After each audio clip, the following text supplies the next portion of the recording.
சொன்னார்கள். இன்றைக்கு நாம கோபேக் ஸ்டாலின் யார் அந்த சார், யார் அந்த இந்த புகைப்படம் அதான். அப்ப அந்த சார் யாரு? இப்ப யாரு நான் கேட்கல, காவல்துறை சரியா கவனிச்சுக்கொள்ள. இந்த சார் யாருன்னு நான் கேட்கல, மக்கள் கேட்காங்க. இந்த படத்தின் மூலமாக அதை எப்படி கசியலாம்? இப்போ ஒரு பெண் பாதிக்கப்பட்ட நேரத்தில் அந்த பாதிக்கப்படுகின்ற பெண் இன்னாரென்று கூட வெளியே சொல்ல மாட்டாங்க. அதற்காக தான் அப்படிப்பட்ட இந்த நிகழ்வுகளில் யாரும் முன் வந்து அந்த வழக்கு புகார் கூட. முதல்வர் தூத்துக்குடி மாவட்டத்திற்கு வருகை, கோ பேக் ஸ்டாலின் என்று கோஷங்கள் எழுப்பி கருப்பு பலூன்களை பறக்கவிட்ட அதிமுகவினர். இது தமிழகமா இல்லை வெளிநாட்டு தீவிரவாதிகள் வாழும் இடமா? யார் அந்த சார்? ஞானசேகரன் உடன்படத்தில் உள்ளவர்களா? துணை முதல்வர் உதயநிதி ஸ்டாலினா? அமைச்சர் சுப்பிரமணியனா என்று மக்கள் கேட்கின்றனர். முன்னாள் அமைச்சர் கடம்பூர் சே ராஜு பேச்சு. முன்னாள் அமைச்சர் கோவில்பட்டி சட்டமன்ற உறுப்பினர் கடம்பூர் ராஜு கைது. எப்படி வெல்லும்? நமது வெற்றியை நாளை சரித்திரம் சொல்லும். நமது வெற்றி கொடுத்த காவல்துறைக்கு நன்றி தெரிவித்து அனுமதி எடுத்த அந்த விடியா ஸ்டாலின் முதல்வருக்கு, முதல்வர் நம்ம ஊர்ல தான் இருக்கார், அவருக்கு இந்த கண்டனத்தை தெரிவிக்கும் வண்ணமாக கோபேக் மோடி என்று சொன்னார்கள். இன்றைக்கு நாம கோபேக் ஸ்டாலின் யார் அந்த சார், யார் அந்த சார் என்று பதில் விடுறோம். கோபேக் ஸ்டாலின் யார் அந்த சார்? உதயநிதியா? ஸ்டாலின் உதயநிதி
அது எப்படி கசியலாம்?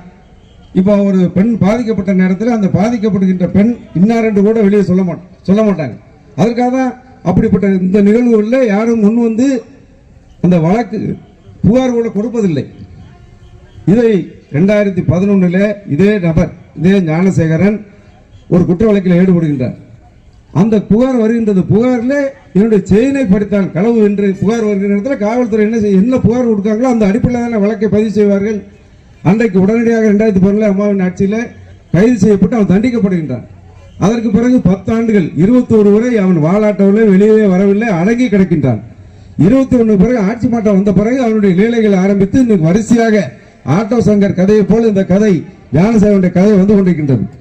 இந்த எங்களுடைய கேள்வி என்னவென்று சொன்னால், இவர் யாருக்கு தெரியாது என்று சொன்னால், யாரோட புகைப்படத்தில் இருக்கின்றார்? எடப்பாடியார் கூட இருக்காரா, இல்லை என் கூட இருக்காரா? யாரோட இருக்கார் சொல்லுங்க? துணை முதலமைச்சர் உதயநிதி ஸ்டாலினோட நெருக்கமா இருக்கார். யார் அந்த நபர்? ஞானசேகரன். அடுத்து எடுங்க,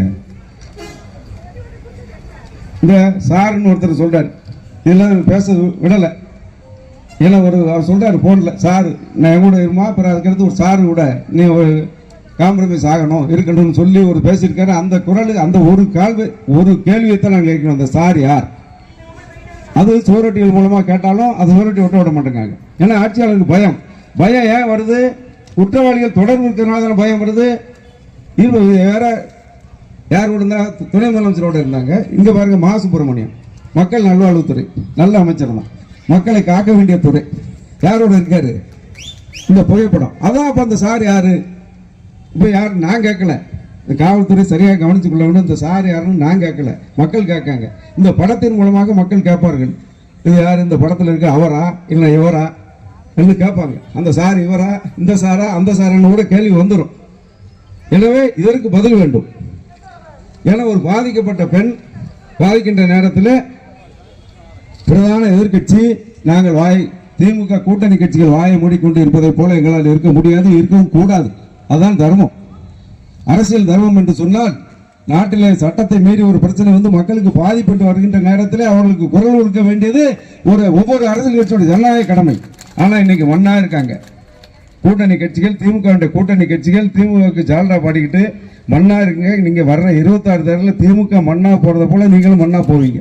ஏன்னா மக்கள் ஒண்ணு விவரம் இல்லாதவர்கள் அல்ல. எனவே இன்னும் இதாரு இந்த பாருங்க பிரியாணி கடை வச்சிருக்காரு. அந்த கடையில் போய் அமைச்சர் மா சுப்பிரமணியம் பிரியாணி சாப்பிட்டாரு கூட போய். ஏன்னா அவருக்கு சாப்பிட்றதுக்கு சென்னையில் வேற ஹோட்டலில் இல்லை பாருங்க. ஏங்க இதெல்லாம் அத்தாச்சியோட இதெல்லாம் போட்ட கிராபிக்ஸ்னு சொல்லட்டும், என் மேலே வழக்கு போடட்டும். எடப்பாடியார் காமிச்சார் நேற்று பத்திரிகையாளர் சந்திப்புல, இதுக்கு பதில் சொல்லட்டும்.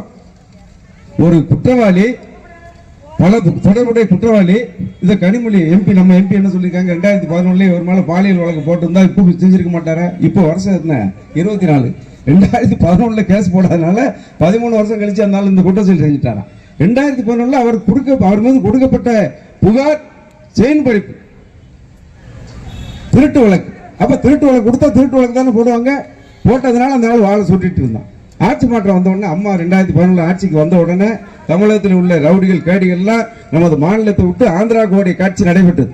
இங்க இருந்து எல்லாரும் காலி பண்ணிட்டு பெட்டி வெடிக்கோட எங்க பண்ணாங்க, ஆந்திராவை பார்த்து ஓடினாங்க. 2021 ஆட்சி மாற்றம் ஏற்பட்ட பிறகு நாட்டில் உள்ள அத்தனை ரவுடிகளும் இங்க வந்துட்டான். இதுதான் இந்த ஆட்சிக்கு சான்றிதழ். இதுல பத்திரிகை திமுக நோட்டீஸ் அடிக்கும், இப்போ இந்த ஆர்ப்பாட்டம்னு அடிக்கும். நம்ம யார் பேரை போடுவோம் சொல்லுங்க? நம்ம யார் பேரை போடுவோம்? நம்ம நிர்வாகிகள் கட்சிக்காரர் இருந்தாலும் போடுவோம். நம்ம போய் திமுக பேரை போடுவோமா? இல்லை மதிமுக பேரை போடுவோமா? ஆக இந்த அழைப்புதல்ல திமுக அழைப்புதல், அதில் ஞானசேகரன் பேர் இருக்கு. அப்போ நாங்கள் திமுக இல்லைன்னு சட்ட அமைச்சர், இவர் எந்த நாட்டில் சட்டம் முடியும்? இவருக்குன்னு தனி சட்டம் இருக்கு. சட்டத்தை வைத்து காக்க வேண்டிய, மக்களை காக்க வேண்டிய சட்ட அமைச்சர் அவர் திமுக இல்லைங்கிறார். இது வழக்கு வருது நீதிமன்றத்தில். நாங்கள் இதோடு இந்த பிரச்சனை விடுவதில்லை.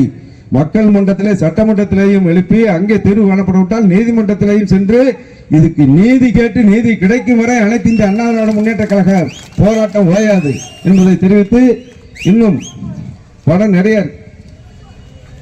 இது பூரா இந்த பாருங்க எவ்வளவு குளோசப்ல இருக்கு.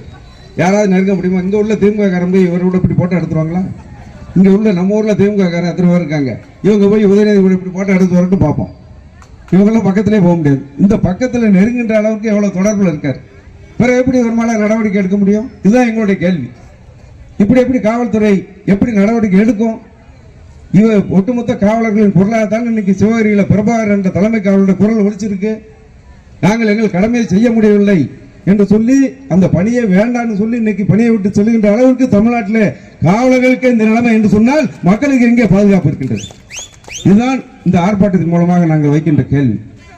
இதே போல இன்னும் அத்தாட்சி நிறைய இருக்கு. நாங்க இன்னும் அதெல்லாம் இங்க தெரிவிச்சு பொதுமக்கள் மத்தியில் காவலர்கிட்ட அவங்களுக்கு நாங்க தர்ம சங்கடத்தை ஏற்படுத்த விரும்பல. இதை வழக்கு மன்றத்தில் புரட்சி தமிழர் எடப்பாடியார்கிட்ட அனுமதி கேட்டிருக்கின்றோம்.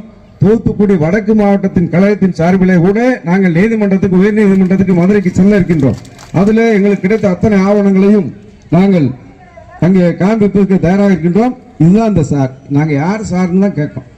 சார்னு சொல்றாருன்னு ஒருத்தர் ஒரு குற்ற வழக்கு, கொலை வழக்குன்னு சொன்னா அந்த போன்ல பேசினா யாரோட பேசினா இதில் ட்ரேஸ் அவுட் பண்ணுவாங்கல்ல, போன் காலில் ட்ரேஸ் அவுட் பண்ணுவாங்க, போனை பேசுவாங்க, சேட்டலைட் மூலமா அது எங்கெங்க ஊருக்கு போகுது. கேடி ராஜேந்திர பாலாஜி தனிப்படை போட்டு ஒரு 10 மாநிலத்துக்கு போய் தேடி எங்கே போய் பிடிச்சு வந்தீங்களே, அவர் என்ன கொலை குற்றவாளியா இல்லை களவா கண்ணை வச்சாரா? இல்லை விஜயபாஸ்கர முன்னாள் போக்குவரத்து அமைச்சர் எப்படி தேடி கண்டுபிடிச்சிங்க? அவர் யாரோட போன்ல போட்டு அத்தனை பேர் கைது பண்ணீங்களா? இது ஒரே ஒரு போன் தானே சார். அந்த சாரை யாருங்கிறதானே இப்போ இன்னைக்கு மௌனமா இருக்கு ஆட்சியாளர்கள். அப்போ அந்த சார் இந்த படத்தில் உள்ளவர்களா? இது நான் கேட்கல. அந்த சார் யாருங்கிறது ஞானசேகரன் கூட படத்தில் இருக்கின்றவர்களா என்ற கேள்வி மீண்டும் சொல்றேன். அதை நான் கேட்கல, மக்கள் கேட்கிறார்கள். இன்றைக்கு தமிழ்நாட்டு மக்கள் கேட்கின்றார்கள். அந்த அளவிற்கு இன்றைக்கு பிரச்சனை போய்கொண்டிருக்கின்றது. எனவே முதல்ல இந்த கண்டன ஆர்ப்பாட்ட கோஷங்களை மட்டும் எழுப்பி பிறகு காவல்துறை என்ன நடவடிக்கை எடுத்தாலும் அவர்களுக்கு நான் ஒத்துழைப்பு கொடுத்து அவர்களுடன் செல்ல வேண்டும். அவர்கள் அனுமதித்தால் நான் போவோம், இல்லைன்னா அவர்கள் அழைக்கின்ற இடத்திற்கு அமைதியான முறையில் நம்ம செல்ல வேண்டும். ஏன்னா நம்ம இன்னைக்கு நம்ம பிரச்சனையை மக்கள்கிட்ட கொண்டு சேர்க்கணும். அதுதான் நமக்கு தலையாய காரியம். அதை தாண்டி யாரும் போக்குவரத்துக்கு இடையூறோ வேற சாலையில் மறிப்பதோ எந்த செயலும் செய்ய வேண்டாம். நமது ஆர்ப்பாட்டம் முக்கியம். இந்த ஆர்ப்பாட்டத்தில் கோஷங்களை எழுப்பி அதற்கு அனுமதி அளித்திருக்கின்றார்கள். அதற்காக மீண்டும் நான் காவல்துறைக்கு நன்றி சொல்லிக்கின்றேன். பாதுகாப்பில்லை திமுக ஆட்சி என்றாலே பெண் பிள்ளைகளை பெற்றவர்களுக்கு